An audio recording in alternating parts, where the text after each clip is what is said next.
ラケホダジャホー、ウォストリートファファラオスです。ほぼ10分でわかる日本語文法。今日の文法は何々まみれですね。聞いたことがありますか？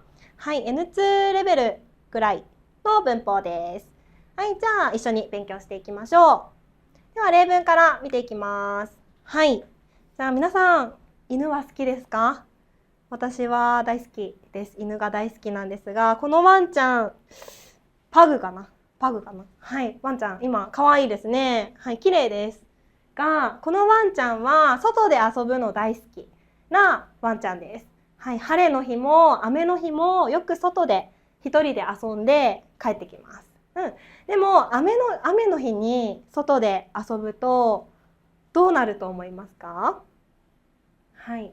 このワンちゃんは外で雨の日に遊んで帰ってきたので、ちょっと汚いですね。この何がたくさんついてますか？この足、特に足ですね。足が黒くなってますね。はい。この下の土、泥がたくさんついています。はい。さっきは綺麗だったのに真っ黒になって帰ってきました。はい。じゃあこれはまみれを使うと何と言いますか？うちの犬はよく泥まみれで帰ってくるですね。はい。うちのワンちゃんは泥がたくさんついている状態でうちに帰ってきますですね。もう洗ってあげないとダメですね。はい。じゃあ2つ目いきましょう。はい。じゃあ今度もワンちゃんの話です。はい。このワンちゃんかわいいですね。かわいいワンちゃんですが、はい。じゃあ一緒に散歩に行きました。海で今日は散歩しようか。海に一緒に行きました。楽しいですからはしゃぎます。たくさん遊びます。すると、はい、どうなりましたか？ちょっと顔の周り見てください。ちょっと見にくいけど、ここすごいことになってますね。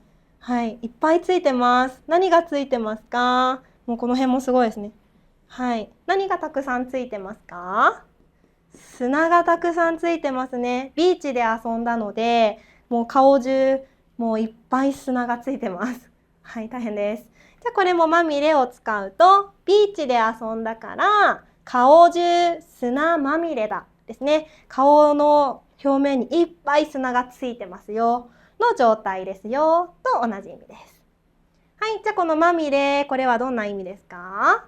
はい、意味は何々がたくさんついていると同じ意味ですね。例えばうちの犬はよく泥まみれで帰ってくる。これは犬の体とか顔とかでもいいんですけど、に泥がたくさんついている状態で帰ってきますよ。その様子ですよと同じ意味です。はい。じゃあこのまみれ、前、接続は何でしょう？はい、接続は名詞プラスまみれになりますから、前は必ず名詞です。はい。で、ポイント。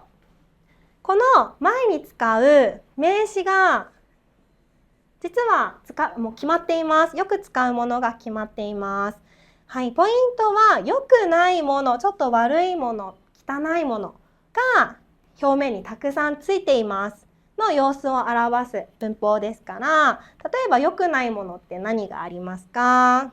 よく使うのはさっきの泥とか、ほこり、わかりますか？家の中にある小さなほこりね。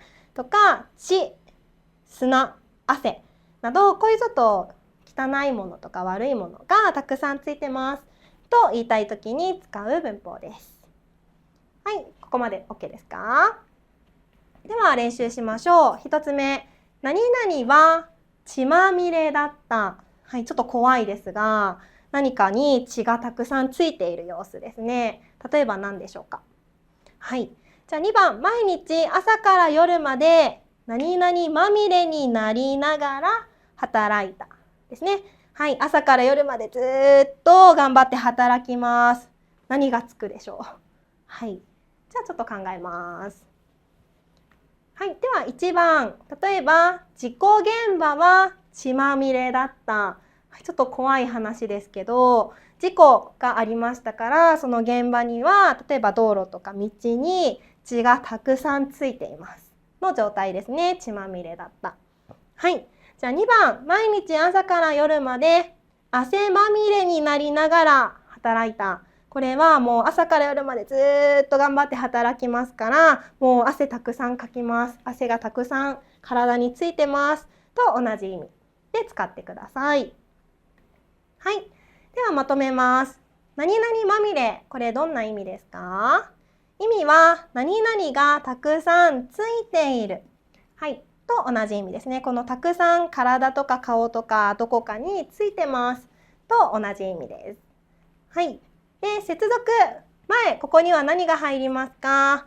名詞プラス何々まみれになりますね。なので前は必ず名詞を使ってください。はい。じゃあポイント何でしたか？ここの前の名詞がよく使うものが決まっています。でしたね。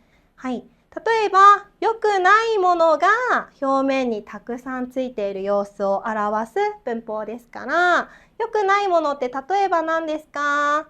例えば、泥、ほこり、血、砂、汗などですね。こういうちょっと良くないもの、汚いものがたくさんついてますと同じ意味で使いますから、この辺の言葉ももうセットで一緒に覚えてしまいましょう。はい。じゃあ今日はこの何々まみれの勉強でした。皆さん復習しておいてください。お疲れ様でした。バイバーイ。